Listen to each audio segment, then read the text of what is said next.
ಮೇಲೆ ಆಸೀನರಾಗಿರುವಂತಹ ನಮ್ಮ ನಿಮ್ಮ ನೆಚ್ಚಿನ ನಾಯಕರು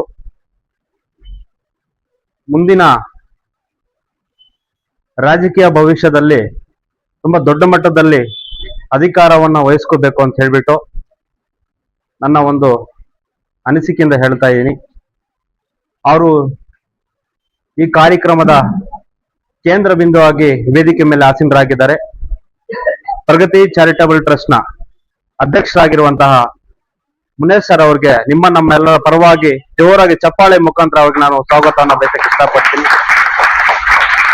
ಅದೇ ರೀತಿ ನಮ್ಮ ಪ್ರಾಥಮಿಕ ಶಾಲಾ ಶಿಕ್ಷಣ ಸಂಘದ ಉಪಾಧ್ಯಕ್ಷರಾಗಿರುವಂತಹ ನಾಗಮಂಗಲ ಹರಿ ಸರ್ ಅವರೇ, ಮತ್ತೆ ನಗರಸಭೆ ಮಾಜಿ ಸದಸ್ಯರಾಗಿರುವಂತಹ ಜಬಿ ಅಣ್ಣನವರೇ, ಮತ್ತೆ ಊರ್ಕುಂಡ್ ಮಿಟ್ಟೂರು ನಮ್ಮ ಚೇತನ್ ಪ್ರತಾಪ್ ಸರ್ ಅವರೇ, ಮತ್ತೆ ಪ್ರಭಾಕರ್ ಸರ್ ಅವರೇ, ಮತ್ತೆ ವಕೀಲರಾಗಿರುವಂತಹ ನನ್ನ ಜೊತೆಯಲ್ಲಿ ಸರಿ ತಪ್ಪುಗಳು ಯಾವ ಕಾರ್ಯಕ್ರಮ ಯಾವ ರೀತಿ ರೂಪಿಸ್ಬೇಕು ಅಂತ ಹೇಳ್ಬಿಟ್ಟು ನಮ್ಮನ್ನೆಲ್ಲ ಕರ್ಕೊಂಡು ಹೋಗ್ತಿದ್ದಾರೆ ವಕೀಲರಾಗಿರುವಂತಹ ಜಯಪರ್ ಅವರೇ, ಮತ್ತೆ ಮುಖ್ಯವಾಗಿ ಸರ್ಕಾರಿ ಶಾಲೆಯ ಮುಖ್ಯ ಶಿಕ್ಷಕರಾಗಿರುವಂತಹ ಮೇಡಮ್ ಅವರು ಆಸೀನರಾಗಿದ್ದಾರೆ. ಅದ್ರ ಜೊತೆಗೆ ನಮ್ಮ ಈ ಶಾಲೆಯ ಮಕ್ಕಳ ಪರವಾಗಿ ಎಲ್ಲರನ್ನೂ ಕೂಡ ಸಮಾನತಾಗಿ ಶಾಲೆಗೆ ಏನಾದ್ರೂ ಬೇಕು ಅಂದಾಗ ಎಲ್ಲರ ಜೊತೆ ಮಾತನಾಡಿ ಮಕ್ಕಳ ಪರವಾಗಿ ಇಂಥದ್ದು ಬೇಕು ಮಕ್ಕಳಿಗೆ ಅಂತ ಹೇಳ್ಬಿಟ್ಟು ಸರ್ಕಾರದಿಂದ ಏನ್ ಬರುತ್ತೆ ಅನುದಾನವನ್ನ ತಗೊಂಡು ಮತ್ತೆ ಒಂದು ಸಂಘ ಸಮಸ್ಯೆಗಳಿಂದ ಇಂಥದ್ದು ಬೇಕು ಅಂದಾಗ ಅವ್ರಿಗೆ ಅಡ್ಡಿನೇ ಇಲ್ಲ. ಆ ಒಂದು ನಿಟ್ಟಿನಲ್ಲಿ ಎಲ್ಲವೂ ಕೂಡ ನಾವು ಫೈಜುಲ್ಲಾ ಸರ್ ಅವ್ರಿಗೆ ಜೊತೆಗೂಡಿ ಮುಂದೆ ಸಾಗ್ತಾ ಇದ್ದೀವಿ. ಈ ಒಂದು ನಿಟ್ಟಿನಲ್ಲಿ ಇದು ಮುನೇಶನ ಕಾರ್ಯಕ್ರಮ ಏನು ಹೊಸದಾಗಲ್ಲ, ಹಲವಾರು ಕಾರ್ಯಕ್ರಮ 8-10 ವರ್ಷಗಳಿಂದ ಸತತವಾಗಿ ಮಾಡ್ಕೊಂಡು ಬರ್ತಿದ್ದಾರೆ. ಶಾಲೆಗೆ ಸುಣ್ಣ ಬಣ್ಣ ಆಗಿರ್ಬೋದು, ವಿದ್ಯಾರ್ಥಿಗಳಿಗೆ ಟ್ರಾಕ್ ಶೂಟ್ ಆಗಿರ್ಬಹುದು, ಶೂ ಆಗಿರಬಹುದು, ಬುಕ್ಸ್ ಆಗಿರ್ಬಹುದು, ಬ್ಯಾಗ್ಸ್ ಆಗಿರಬಹುದು, ಎಲ್ಲವೂ ಕೂಡ ಸರ್ಕಾರಿ ಶಾಲೆ ಎಲ್ಲವೂ ಕೂಡ ಆಗಿರ್ಬೋದು, ಎಲ್ಲರೂ ಸಮಾನವಾಗಿ ನೋಡುವಂತಹ ವ್ಯಕ್ತಿ ನಮ್ಮ ಪ್ರಗತಿ ಚಾರಿಟಬಲ್ ಟ್ರಸ್ಟ್ ನ ಅಧ್ಯಕ್ಷರು ಮುನೇಶ್ ಸರ್ ಅವರು. ಎಲ್ಲರೂ ವೇದಿಕೆ ಮೇಲೆ ಎಲ್ಲರೂ ಮಾತನಾಡಿದ್ದಾರೆ. ಮುನೇಶ್ ಸರ್ ಅವರು ನನಗೆ ಫೈಜುಲ್ಲಾ ಸರ್ ಬೆಳಗ್ಗೆ ಫೋನ್ ಕರೆ ಮಾಡ್ತಾರೆ ಈ ತರ ಕಾರ್ಯಕ್ರಮ ಬರಬೇಕು ಅಂದಾಗ. ನಾನು ಬೇರೆ ಕಾರ್ಯಕ್ರಮ ಇದ್ರೂ ಕೂಡ ಈ ಕಾರ್ಯಕ್ರಮಕ್ಕೆ ಯಾಕೆ ಬಂದೆ ಅಂದ್ರೆ ಒಳಗೊಂದು ಹೊರಗೊಂದು ಯಾರು ಇಟ್ಕೋಬಾರದು, ಏನಾದ್ರೂ ಮಾಡು ಮನಸ್ಫೂರ್ತಿಯಾಗಿ ಮಾಡು. ಈ ಕಾರ್ಯಕ್ರಮ ಮುನೇಶ್ ಸರ್ ಕಾರ್ಯಕ್ರಮಕ್ಕೆ ನಾನು ಬರುವಾಗ ನಮ್ಮ ಹರಿ ಸರ್ ಅವ್ರಿಗೆ ಫೋನ್ ಮಾಡ್ತಾರೆ, ಸರ್ ಈ ತರ ಫೈಜುಲ್ಲಾ ಸರ್ ಶಾಲೆಗೆ ಹೋಗ್ಬೇಕು, ಬುಕ್ಸ್ ಕೊಡ್ತೇವೆ ಮುನೇಶ್ ಸರ್ ಅವರು ಅಂತ ಬ್ಯಾಚ್ ಕೊಡ್ತಿದ್ದಾರೆ ಅಂದ್ಬಿಟ್ಟು. ಸರ್ ನಮ್ಗೆ ಹೇಳಿದಾರೆ, ನಾನು ಬರ್ತಾ ಇದೀನಿ. ನಾನು ಬರುವಾಗ ನಮ್ಗೆ ನನ್ನ ಗುರುಗಳಾಗಿರುವಂತಹ NCC ಶಂಕರಪ್ಪ ಸಿಗ್ತಾರೆ. ಸರ್ ಮುನೇಶ್ ಸರ್ ಕಾರ್ಯಕ್ರಮ ಇದೆ, ನೀವು ಬರ್ಬೇಕು ಅಂತ. ಖಂಡಿತವಾಗ್ಲೂ ಬರ್ತೀನಿ, ನಡೀರಿ ಅಂತಾರೆ. ಅದ್ರ ಜೊತೆಗೆ ನಮ್ಮ ವಕೀಲರಾಗಿರೋ ಜಯಪರ್ ಅವರು ಅಷ್ಟೇ, ಸರ್ ಮುನೇಶ್ ಸರ್ ಬ್ಯಾಗ್ ಕೊಡ್ತೀವಿ, ವಿತರಣೆ ಮಾಡ್ತಿದ್ದಾರೆ ಉರ್ದು ಶಾಲೆಯಲ್ಲಿ, ನಮ್ಮ ಫೈಜುಲ್ಲಾ ಸರ್ ಅವ್ರ ಶಾಲೆಯಲ್ಲಿ ಬರ್ಬೇಕು ಅಂತ. ಎರಡನೇ ಮಾತೇ ಇಲ್ಲ, ನಡೀರಿ ಅಂದ್ರು. ಆ ರೀತಿ ಬೇರೆಯವರು ಹೊಳಗೊಂದು ಇಟ್ಕೊಂಡು ಕೆಲಸಗಳು ಮಾಡ್ತಾರೆ. ಆದ್ರೆ ಸ್ವಚ್ಛತೆ ಮನೋಭಾವದಿಂದ, ಸ್ವಚ್ಛತೆ ಅಭಿಯಾನದಿಂದ, ಸ್ವಚ್ಛತೆ ಏನು ಕಾರ್ಯಕ್ರಮಗಳು ಮಾಡಿದಾಗ ಆ ವ್ಯಕ್ತಿಗಳಿಗೆ ಬೆಂಬಲಿಸಬೇಕು, ಸಾಥ್ ಕೊಡ್ಬೇಕು. ನಾವು ಯಾವತ್ತು ಮತ್ತೊಬ್ಬರ ಕಾಲನ ಎಳಿತಾ ನಾವು ಜೀವನವನ್ನ ಸಾಗಿಸ್ತೀವಿ, ಅಂತ ವ್ಯಕ್ತಿಗಳು ಮುಂದೆ ಬರಲಿಕ್ಕೆ ಸಾಧ್ಯನೇ ಇಲ್ಲ. ಆದ್ರಿಂದ ನಮ್ಮ ಕೈಲಾದಷ್ಟು ಮಟ್ಟಿಗೆ ಮತ್ತೊಬ್ಬರಿಗೆ ಸಹಕಾರ ಕೊಡ್ಬೇಕು, ಜೊತೆಗೂಡ್ಬೇಕು. ನಮ್ಮ ಕೈಯಲ್ಲಿ ಆಗಿಲ್ಲ ಅಂದ್ರೆ ನಮ್ಮ ಮನೆ ಆಯ್ತು, ನಮ್ಮ ಮಕ್ಕಳಾಯ್ತು, ನಮ್ಮ ಮನೆ ಮಠ ಆಯ್ತು, ಇಷ್ಟಲ್ಲಿ ಇರ್ಬೇಕು.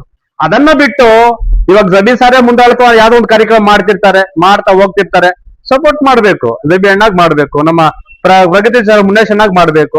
ಅವರ ಹಲವಾರು ಕಾರ್ಯಕ್ರಮ ಜನಪರ ಕಾರ್ಯಕ್ರಮ ಮಾಡ್ತಿರ್ತಾರೆ, ಅವ್ರಿಗೆ ಬೆಂಬಲಿಸ್ಬೇಕು. ನಮ್ಮ ಅರಿವು ನಮ್ಮ ಪ್ರಭಾಕರಣ ಅಷ್ಟೇ ಎಲ್ಲ ಕಾರ್ಯಕ್ರಮ ಮಾಡ್ತಾ ಇರ್ತಾರೆ, ಆ ಕಾರ್ಯಕ್ರಮ ಸಾಥ್ ಕೊಡ್ಬೇಕು. ಅದನ್ನ ಬಿಟ್ಟು ನಾವು ಯಾವತ್ತು ಅವರ ಕಾಲು ಎಳಿತೀವಿ, ಆ ಮನಸ್ಸಲ್ಲಿರುವಂತಹ ಒಂದು ಕಲಾಂಶ ಏನಿದೆ ಅದು ಒಳ್ಳೆ ರೀತಿಯಲ್ಲಿ ಇರ್ಬೇಕು, ಕೆಟ್ಟ ಗುಣಗಳನ್ನ ಇರಬಾರದು. ಆ ಒಂದು ನಿಟ್ಟಿನಲ್ಲಿ ಇವತ್ತು ನಮ್ಮ ಮುನೇಶ್ ಸರ್ ಅವರು ಏನು ಮಕ್ಕಳಿಗೆ ಬ್ಯಾಗನ್ನ ವಿತರಣೆ ಮಾಡ್ತಿದ್ದಾರೆ.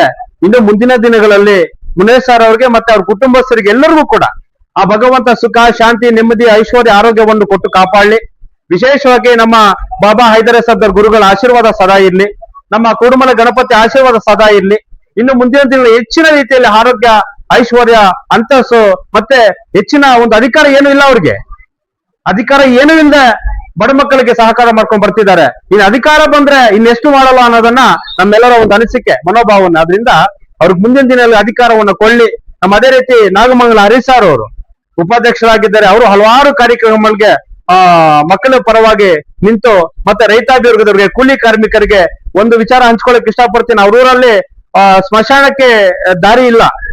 ದಾರಿ ಇಲ್ದಾಗ ಊರವರೆಲ್ಲ ಕೇಳ್ತಾರೆ ಅವ್ರಿಗೆ, ಸರ್ ಸ್ಮಶಾನಕ್ಕೆ ದಾರಿ ಇಲ್ಲ, ನಿಮ್ ಜಮೀನನ್ನು ಸ್ವಲ್ಪ ಜಾಗ ಬಿಟ್ಕೊಡ್ಬೇಕು ಅಂದಾಗ ಅದನ್ನ ಅವ್ರು ಖುದ್ದಾಗಿ ಅದನ್ನ ನಾನು ಮಾತನಾಡಿ ನಿಮ್ಗೆ ವ್ಯವಸ್ಥೆ ಕೊಡ್ತೀನಿ ಅಂತ ಹೇಳಿದ್ದಾರೆ. ನಾನು ನಿಜವಾಗ್ಲೂ ಹರೀಶ್ ಸರ್ ಅವ್ರಿಗೆ ನಾನು ಹೃತ್ಪೂರ್ವಕ ಅಭಿನಂದನೆಗಳನ್ನ ಧನ್ಯವಾದ ಹೇಳಕ್ ಇಷ್ಟಪಡ್ತೀನಿ. ಯಾಕಂದ್ರೆ ಹುಟ್ಟು ಉಚಿತ, ನಮ್ಮ ಇದನ್ನ ಹೇಳುವಾಗ ನಂಗೆ ಬೇಜಾನ ನೆನಪು ಬಂದ್ಬಿಡ್ತಾರೆ.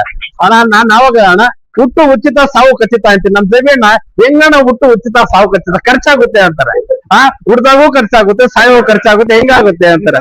ಸಂತೋಷದಿಂದ ಸಡಗರದಿಂದ ಬದುಕೋಣ, ಒಂದು ತಾಯಿ ಮಕ್ಕಳಂತೆ ಬದುಕೋಣ ಅಂತ ಈ ಸಂದರ್ಭ ಹೇಳ್ತಾ, ನಾವೆಲ್ಲರೂ ಕೂಡ ಒಂದು ತಾಯಿ ಮಕ್ಕಳಂತೆ ಬದುಕಬೇಕು, ಬಾಳ್ಬೇಕು. ಎಲ್ಲರೂ ಕೂಡ ಇವತ್ತಿದವ್ರು ನಾಳೆ ಇಲ್ಲ, ನಾಳೆದ್ದವ್ರು ನಾಳೆದ್ದಿಲ್ಲ, ಎಲ್ಲರೂ ಕೂಡ ಒಂದಲ್ಲ ಒಂದಿನ ಬಿಟ್ಟು ಹೋಗೋವ್ರೆ. ಆದ್ರಿಂದ ನಮ್ಮ ಫೈಜುಲ್ಲಾ ಸರ್ ಅವರು ತುಂಬಾ ಅದ್ಭುತವಾಗಿ ಮುಳಬಾಗಿಲು ತಾಲೂಕಿನಲ್ಲಿ ಕಾರ್ಯಕ್ರಮಗಳು ಮಾಡ್ತಾ ರೂಪಿಸ್ಕೊಂಡು ಹೋಗ್ತಿದ್ದಾರೆ. ಅವ್ರ ಜೊತೆ ನಾವು ಕೂಡ ಮೊನ್ನೆ 150 ಮಕ್ಕಳಿಗೆ ತಟ್ಟೆಗಳನ್ನ ಕೊಟ್ವಿ.